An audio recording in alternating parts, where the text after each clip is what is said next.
नमस्कार, मैं हूं ऋषि उपाध्याय।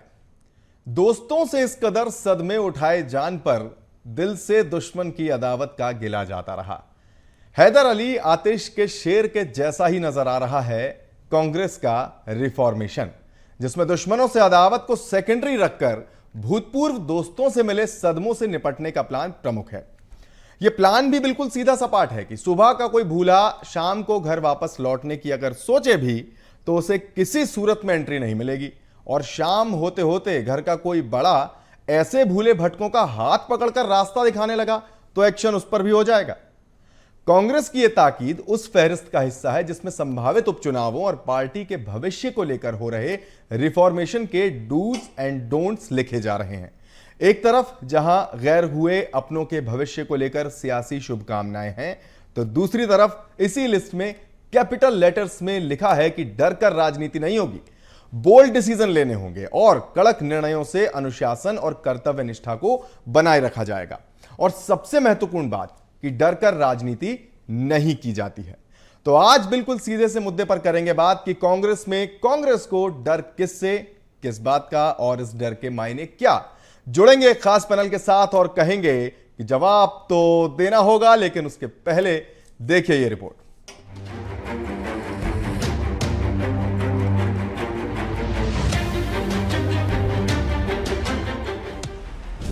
लोकसभा चुनाव के बाद कांग्रेस में लगातार होती बैठकें और नेताओं के बयान इस बात को तो साफ कर चुके हैं कि रिफॉर्मेशन को लेकर पार्टी गंभीर तो है। चुनाव के पहले तक बिखरे हुए साज अब एक सुर में हैं। वो मान रहे हैं कि चूक हुई, वो कह रहे हैं कि भितरघात हुआ जो नहीं होना चाहिए था, समय पर एक्शन नहीं लिए जाने की बात भी स्वीकारते हैं। अब इसी कड़ी में जुड़ चुकी है पार्टी से अलग हुए अपनों पर सख्ती करने की बात भी, कि वापस तो कतई नहीं लेंगे, और अगर घर के ही किसी व्यक्ति ने पैरवी की तो भले ही कितना सीनियर क्यों ना हो, एक्शन उस पर भी होगा।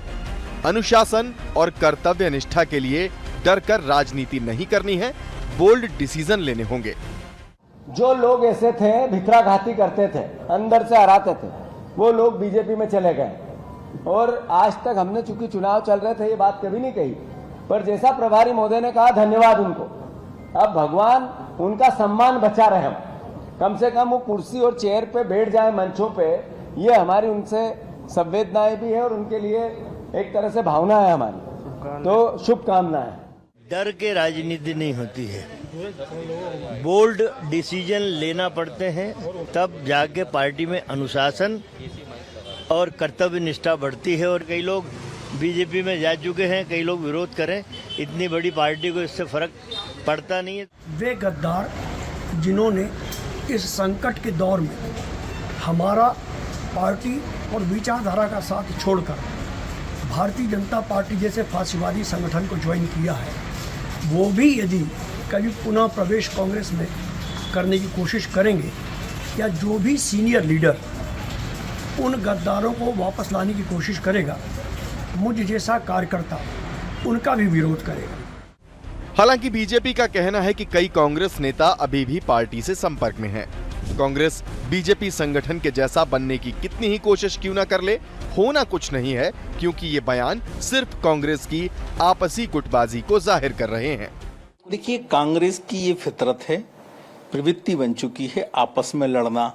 जो बची खुची कांग्रेस है वो भी एक दूसरे की टांग खिंचाई कर रही है। कांग्रेस में कोई जाने वाला अब है क्या? कांग्रेस में जो बचे कुछ हैं उसमें से कोई अपने जुगाड़ में है, कहाँ हमें रास्ता बन जाए। नहीं, बीजेपी के संपर्क में तो पूरी कांग्रेस है, लेकिन कांग्रेस छोड़ने वाले नेताओं के बारे में मैं कह रहा हूं कि कांग्रेस में छोड़ने के लिए कई नेता तत्पर बैठे हुए हैं। जरा सा हाथ लगाने पर कांग्रेस की कई ईंटें सरक जाएंगी।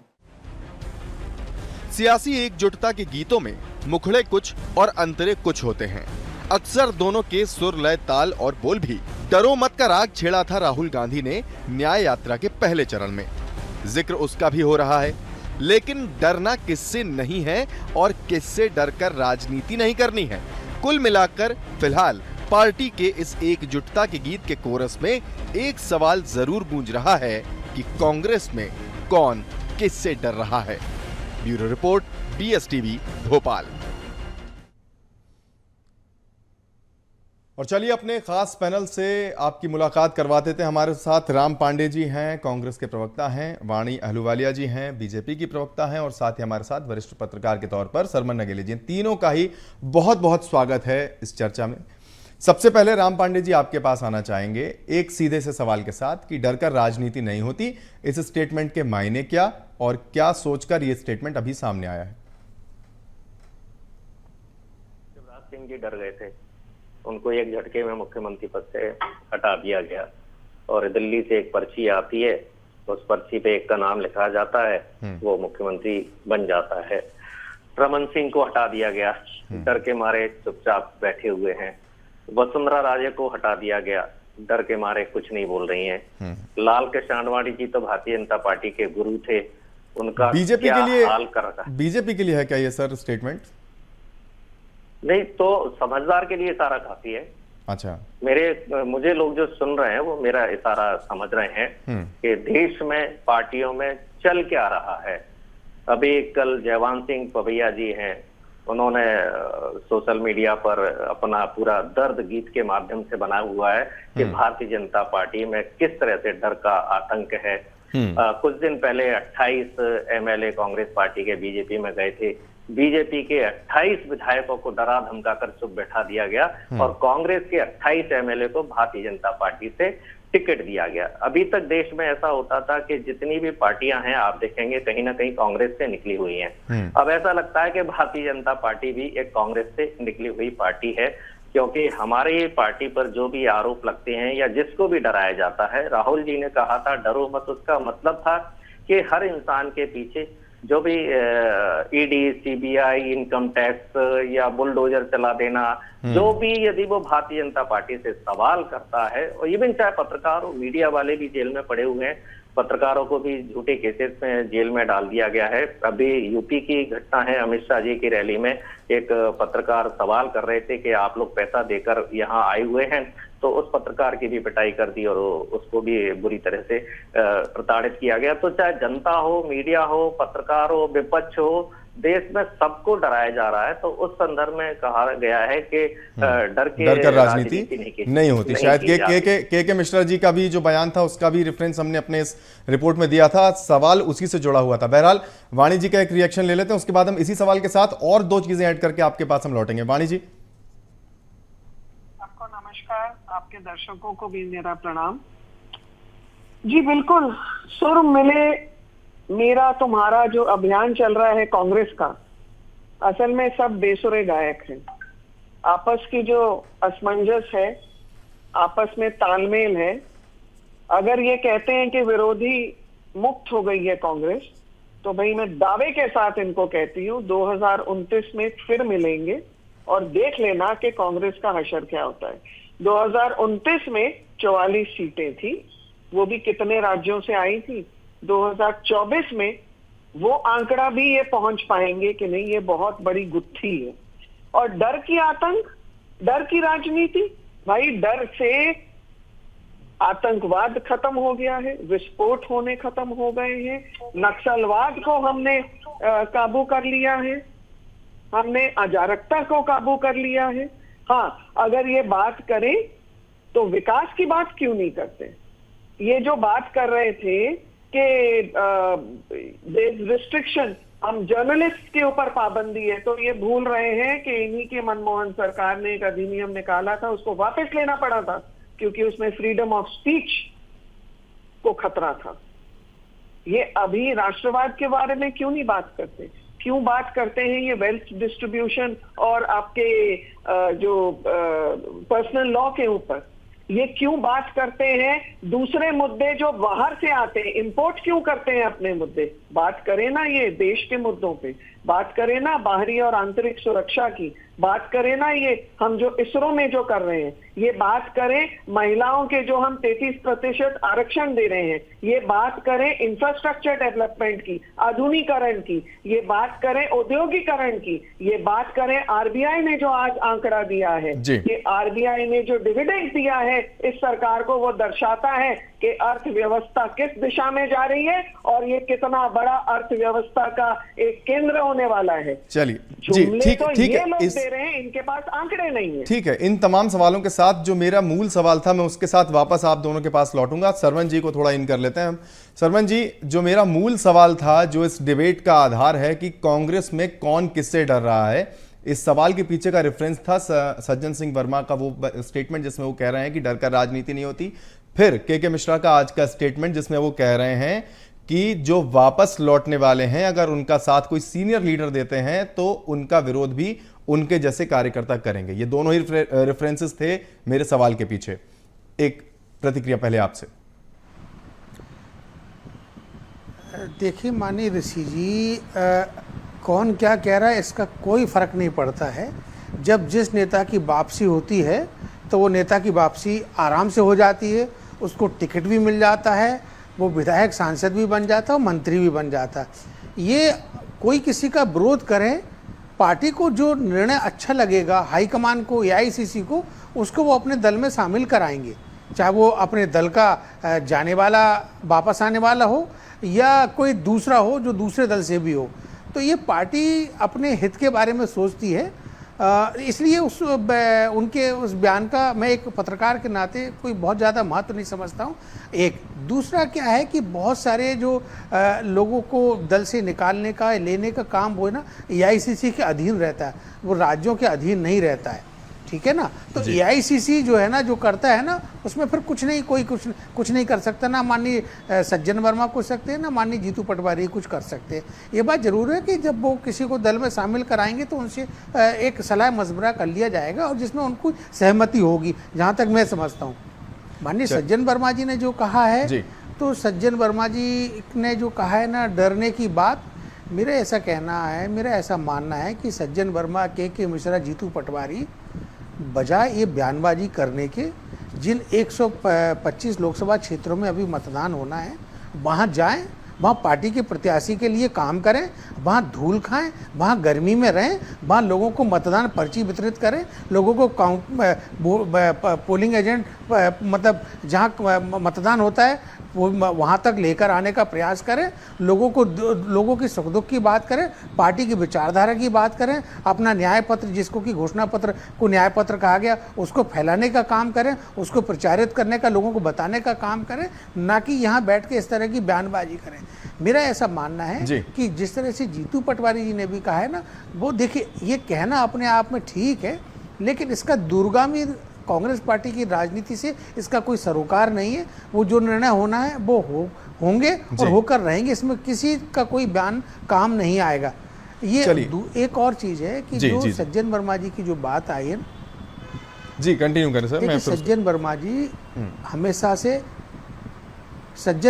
हमेशा से इस तरह की बयानबाजी देने के लिए मशहूर हैं, चाहे सदन की बात करें, विधानसभा के अंदर की या यहाँ की। उनको कांग्रेस पार्टी ने एआईसीसी का सेक्रेटरी बनाया, सांसद बनाया, उनको नगरीय प्रशासन मंत्री बनाया और कई बार टिकट दिया, उनको बहुत पार्टी ने दिया। अब एक मैं जरूर आपके माध्यम से माननीय ऋषि उपाध्याय जी ये बात करूँगा, जो एक विषय आया था कि मीडिया पर मनमोहन सिंह जी उनके स्वतंत्रता पर खतरे का कोई बिल लाने वाले थे, थोड़ा सा उसको क्लैरिफाई करा लेना कि वो कब आया था और क्या आया था।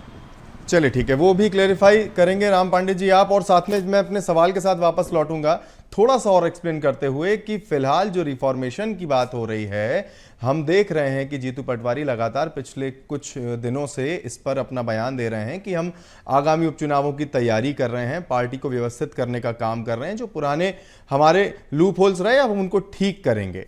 तो ये जो डर शब्द एक बीच में आया है, उसके मायने क्या है? आपस में क्या किसी को किसी से किसी तरह का डर है? ये मेरा मूल सवाल था।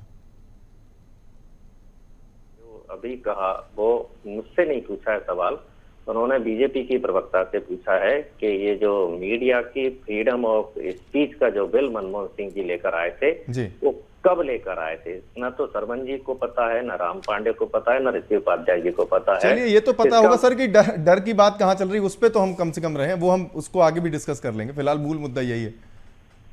मतलब बीजेपी प्रवक्ता झूठ बोलता रहे और हम लोग सुनते रहे, जनता सुनती रहे? नहीं सर, हम मुद्दे पर ही। सरवण जी ने सवाल उठाया है, मैं यदि उठाता तो आप मुझे चुप कर देते। नहीं, मैं आपको चुप नहीं कर रहा हूँ सर, मैं आपको ये सरवण जी ने सवाल उठाया है कि बीजेपी प्रवक्ता झूठ बोल रही है और सच बोल रही है, तो वो फ्रीडम ऑफ स्पीच का बिल कब आया था, कौन लाया था, कैसे वापस हुआ, ये न तो देश को पता है, न पत्रकारों को पता है, न किसी को पता है, केवल बीजेपी की प्रवक्ता ठीक है, को कैसे वाणी जी से पता है? हम वाणी जी से इस सवाल का जवाब ले जी, लेंगे, और बिल्कुल वाणी लेंगे जी इसके बाद। मतलब जी एक जगह नहीं, हर जगह झूठ बोलती रही। इजरो, उनको ये नहीं पता कि इजरो की स्थापना नेहरू जी ने की। सर, आतंकवाद के बारे में उनको कुछ नहीं पता। पुलवामा हमला किसने करवाया, इनके जो सतपाल मलिक रहे हैं कश्मीर के राज्यपाल, वो भारतीय जनता पार्टी पर ही आरोप लगा रहे।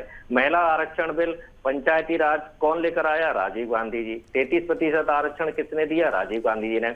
इन्होंने जो 33% आरक्षण दिया है वो कब आएगा, 2050 में आएगा, 500 साल बाद आएगा, 50 साल बाद आएगा, कब आएगा नहीं पता। मतलब कितना जनता की आंखों में धूल झोंक रहे हैं कि कानून पास कर दिया गया है लेकिन उसको लागू नहीं किया जा रहा है। जब हम कहते हैं जनगणना कराओ तो कहते हैं जनगणना नहीं होगी। और राम पांडे जी, मैंने आपको पूरा एक मिनट आपके इन सारे सवालों को सुना, बोला है तो ठीक है। मैंने कहा आपसे कि मैंने कहा आपसे कि इन सारी चीजों के साथ में वाणी जी के पास जाऊंगा, लेकिन जो मूल सवाल है उस पर बात नहीं हो पा रही है अभी तक। सर, उन्होंने जो सवाल किए थे उनसे आप वाणी जी को पूछने का टाइम नहीं मिलेगा आपको, क्योंकि 20-25 मिनट का समय होता है। अर्थव्यवस्था पर भी वो ज्ञान बांट रही थी। प्रति व्यक्ति आय में हम टॉप के 100 देशों में भी नहीं है। कर्जा कितना हो चुका है, मध्य प्रदेश के हर इंसान पर 50,000 रुपए का कर्जा कर दिया गया है। सरकारी संपत्तियां बेची जा रही हैं। सर, हम संक्षेप में उनसे, सर संक्षेप में आपकी तसल्ली के लिए हम बिल्कुल जवाब ले लेंगे, लेकिन पहले मूल सवाल पर तो रहें सर। मेरी बार बार रिक्वेस्ट है आपसे कि डर किस बात का, किससे? हाँ, अब मेरी बात सुनिए जी बिल्कुल। कोई भी पार्टी होती है, कोई भी संगठन होती है, उसमें समावेशी नीति होती है, समावेशी व्यवस्था होती है। पार्टी को फ्लेक्सिबल भी रहना पड़ता है, किसी मुद्दे पर रिजिड भी रहना पड़ता है। हर तरह की बातें होती हैं। कोई जाता है आता है तो जिला कांग्रेस कमेटी भी डिसीजन लेती है, प्रदेश कांग्रेस कमेटी भी लेती है, राष्ट्रीय स्तर की कमेटी भी लेती है। वो जिले का पदाधिकारी है या जिले का पदाधिकारी है तो जिला डिसीजन लेता है, प्रदेश का पदाधिकारी है तो प्रदेश डिसीजन लेता है, और राष्ट्रीय पदाधिकारी है तो वो AICC उसके बारे में डिसीजन लेती है। और डर का मतलब ये है कि हम निडर होकर काम करें। और ये तो हम कहते ही हैं, हमारे राहुल गांधी जी भी कहते हैं, हमें किसी से डरने की जरूरत नहीं है। अब जैसे हमारे 3 विधायक गए हैं, अब उनकी तीनों की सदस्यता जानी चाहिए। ठीक है, हम कह रहे जानी चाहिए, संविधान कहता है जानी चाहिए, लेकिन विधानसभा अध्यक्ष ने 3 में से केवल 1 को बर्खास्त किया है, बाकी 2 को क्यों नहीं किया है? अब जैसे रामनिवास रावत हैं, मुख्यमंत्री के सामने बीजेपी ज्वाइन कर चुके हैं, भारतीय जनता पार्टी के प्रदेश अध्यक्ष के सामने बीजेपी ज्वाइन करे हैं, यहाँ तक कि विधानसभा अध्यक्ष के सामने बीजेपी ज्वाइन करे। तो अब बचा क्या है? उनको क्यों नहीं बर्खास्त किया जा रहा है? संविधान के अनुसार यदि कोई विधायक पार्टी छोड़ता है, दूसरी पार्टी ज्वाइन करता है, तो उसकी विधायकी चली जाती है या फिर 2/3 मेजोरिटी लेकर वो जा रहा है। अब रामनिवास रावत जी हैं और एक और MLA हैं कमलेश साका, तो उन्होंने एक्सेप्ट कर लिया है। तो 2 MLA को क्यों नहीं बर्खास्त किया जा रहा है? अब हमसे कहा जा रहा है कि हम उन पर कार्रवाई करें, तो हम भी तो विधानसभा अध्यक्ष को ही लेटर लिखेंगे। डिसीजन विधानसभा अध्यक्ष को लेना है। ठीक है सर, मुझे लगता है बीजेपी वो ज्वाइन कर चुके हैं। आपके चैनल पर डिबेट हो चुकी है कि रामनिवास रावत बीजेपी ज्वाइन कर चुके हैं। जब आपके चैनल पर डिबेट हो चुकी है, बीजेपी ज्वाइन कर चुके हैं, तो क्यों नहीं संविधान के अनुसार? चलिए ठीक, सर हमने, देखिए आप इस बात की अब शिकायत नहीं कर सकते कि हमने आपको समय नहीं दिया, हमने आपको पर्याप्त समय दिया अपनी बात रखने का। वाणी जी को इन कर लेते हैं। वाणी जी, बहुत देर हो गई आपके पास, हम नहीं आ पाए, बताएं। देखिए, 2-3 चीजें हैं। पुलवामा अटैक जब हुआ था उसके बाद हमने सर्जिकल स्ट्राइक की थी। आपको भी ध्यान होगा किस तरीके से विपक्ष ने दुर्भाग्यपूर्ण तरीके से और अपशब्दों के माध्यम से सेना पे और उस पूरी प्रक्रिया पे संदेह व्यक्त किया था। वो सैन्य बल का अपमान। यहाँ तक के देखिए, मैंने बीच में नहीं बोला है आपके, शांति से सुनती रही हूँ, मैं सुनती रही हूँ, आप चुप रहिए। राम पांडे जी, देखिए सर मैंने आपको पर्याप्त समय दिया था सर आपका समय, सर एक कर बोलेंगे तो हम ज्यादा क्लियर रहेंगे सर। राजनीति करेंगे तो फिर कैसे चलेगा? नहीं मैम, हम एक करके बात रखते हैं अपनी। जी राम पांडे जी, हमने बहुत समय दिया था, फिर आएंगे आपके पास। जी वाणी जी, के पाकिस्तान की सदन में खुद उनके डिफेंस मिनिस्टर और उनके हेड ऑफ स्टेट्स ने स्वीकारा था पैर कांपते हुए कि कुछ बहुत बड़ा हमला हो गया। समय कम है, आगे बोलिए। अरे सुनिए ना भाई साहब, बोलने तो दीजिए। वो डर पर सवाल चल रहा है, आप पता नहीं कहाँ चली गई। डर शब्द पर चल रहा है सवाल जवाब। उन्होंने कहा है देश के मुद्दों पर चर्चा नहीं करनी है, देश के मुद्दों पर चर्चा करना मना है। वो उन्होंने उपाध्याय जी ने कहा है कि देश के मुद्दों पर बात नहीं करनी है, केवल इस पर बात करनी है कि आडवाणी जी को आपने क्यों डराया, शिवराज जी को क्यों डराया, वसुंधरा राजे को क्यों डराया, प्रभात झा को क्यों डराया, अनु मिश्रा को क्यों डराया। राम पांडे जी एक एक कर बोले सर प्लीज। सारे नेताओं को क्यों डरा कर रखा है, वो ये सवाल पूछ रहे हैं। राष्ट्रीय मुद्दों पर वो सवाल पूछ ही नहीं रहे। अरे मैं बोलने तो दीजिए। राम पांडे जी सुन लीजिए ना सर प्लीज सुन लीजिए, प्लीज सुन लीजिए। आप ही ने तो मना किया, आप ऐसे प्रवक्ताओं के साथ डिबेट मैं रखते क्यों हैं? आपकी बात का समर्थन करता हूँ। राम पांडे जी सुन लीजिए, आपकी बारी आए तो आप कह लीजिएगा प्लीज। आपने कहा था कि केवल डर पर बात करनी है। जी बिल्कुल, मैं आपको समर्थन दे रहा हूँ। मैं पानी पीजिए भाई साहब, 2 मिनट पानी पी के शांत होइए, है ना? जी उपाध्याय जी जो कह रहे हैं वो तो सुन लीजिए। जितने भ्रष्टाचार के केस हैं, लालू प्रसाद 1997, डर पर बात हो रही है, आप कहाँ ले गई मैडम?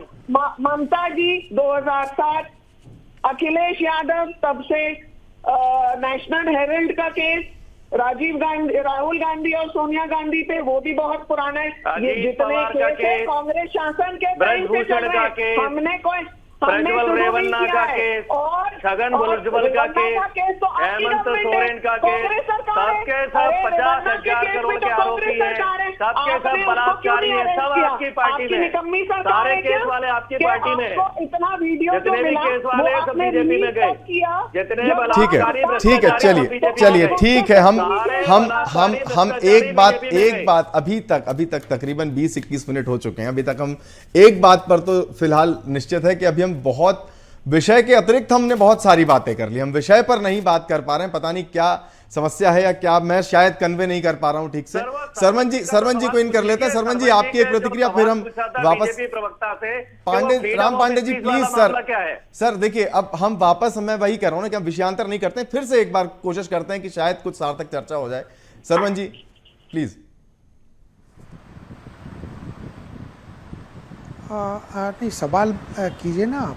सर मेरा सवाल यही था कि अभी तक 21 मिनट 22 मिनट लगभग हो चुके हैं, क्या हम विषय पे अभी दोनों तरफ से पक्ष या विपक्ष दोनों को अगर देखें तो क्या इस पर बात हो पाई है? और दूसरी बड़ी बात कि क्या वाकई इस पर बात करना चाहती हैं सियासी पार्टियां? डर शब्द जिसकी मैं बार बार बात कर रहा हूं उस पर। नहीं, देखिए, डर शब्द कोई ऐसा शब्द नहीं है कि जिस पर चर्चा ना की जाए। डर के कई सारे पर्यायवाची रहते हैं। सरकार का रसूख रहता है, गुंडों में डर का महत्व रहता है कि किस तरह के गुंडे जो है ना अपना कामकाज ना देखिए। हाँ, नहीं, देखिए, वही आपने डर का बोला तो देखिए, राजनीतिक दलों को सारे विषयों पर चर्चा करना चाहिए और उसको स्वीकार करना चाहिए। ऐसा नहीं कि ये शब्द से हमारा दल का कोई नुकसान होगा, ऐसा नहीं है।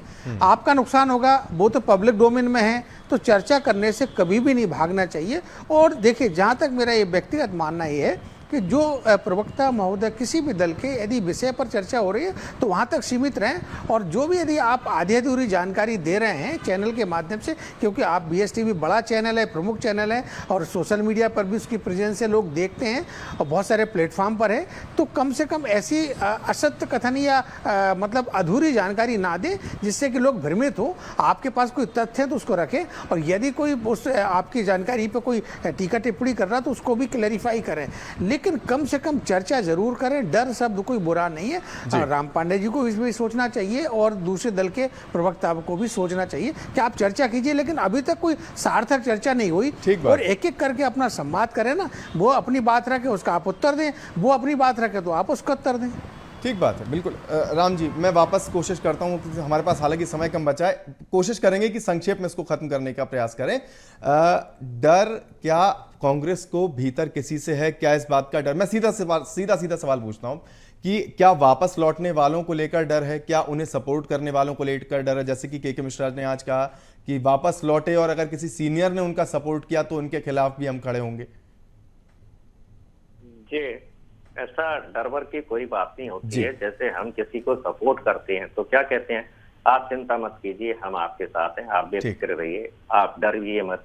पार्टी आपके साथ है। तो के मिश्रा कह रहे हैं कि पार्टी आपके साथ है जी। सज्जन वर्मा जी तो सांसद रहे, मंत्री रहे, विधायक रहे हैं, राष्ट्रीय प्रचारक हैं, सब पढ़े हैं, तो वो कह सकते हैं कि हम आपके साथ में हैं। तो कोई पार्टी का नेता कोई सलाह दे रहा है तो उसको स्वीकार करना चाहिए। और जीतू पटवारी जी के बारे में भी प्रवक्ता अभी बीच में आया था, सरमन जी ने कहा था कि उनको बाहर जाकर काम करना चाहिए। समय सीमित है सर, वाणी जी को मौका देना। जी बोले। अभी होशियारपुर पंजाब के वो प्रभारी बनकर गए हैं और अभी भी वो पंजाब में चुनाव प्रचार कर रहे हैं। तो जीतू पटवारी जी 24 घंटे दिन रात पार्टी के लिए काम कर रहे हैं। ये किसान परिवार से ठीक बात है, पार्टी के लिए लगातार काम कर रहे हैं, देख भी रहे हैं कि रिफॉर्म करने की उसे कोशिश कर रहे हैं और ये सारी डिबेट भी उसी मुद्दे पर आधारित है। वाणी जी एक आखिरी मिनट बचा है आपके लिए, प्लीज संक्षेप में समराइज करें अपनी बात को, फिर हम इसे क्लोज करेंगे। जी देखिए, जब तक परिवारवाद का छाया कांग्रेस पार्टी के ऊपर से नहीं उठेगा, जब तक आपने भी, भाई साहब ने भी कहा, लोकल लेवल पे राज्य स्तर पर जो मर्जी उखाड़ ले, लेकिन जब तक राहुल बाबा, जब तक सोनिया मैडम और प्रियंका गांधी जी ये लोग अपने हाथ नहीं दिखाएंगे सहमति में, जब तक इनका आशीष नहीं रहेगा, तब तक सब कठपुतली शो है। चलिए ठीक है सर समय इसके बाद इजाजत नहीं देता आगे बात करने के लिए। आप सर, आप तीनों का बहुत बहुत शुक्रिया, वाणी जी, राम जी और सरमन जी, बहुत बहुत शुक्रिया आपका हमारे साथ इस चर्चा में जुड़ने के लिए और अपनी अपनी बात रखने के लिए। तो बहरहाल इसी बात के साथ यहां पर क्लोज करेंगे कि आखिर डर है तो उसको भी शायद उस रिफॉर्मेशन में लेकर कांग्रेस पार्टी चल रही है और अब देखना होगा कि ये रिफॉर्मेशन की जो चीजें एक के बाद एक जुड़ती जा रही हैं उनका नतीजा क्या होगा। अभी के लिए फिलहाल इतना ही, मुझे दीजिए इजाजत, नमस्कार।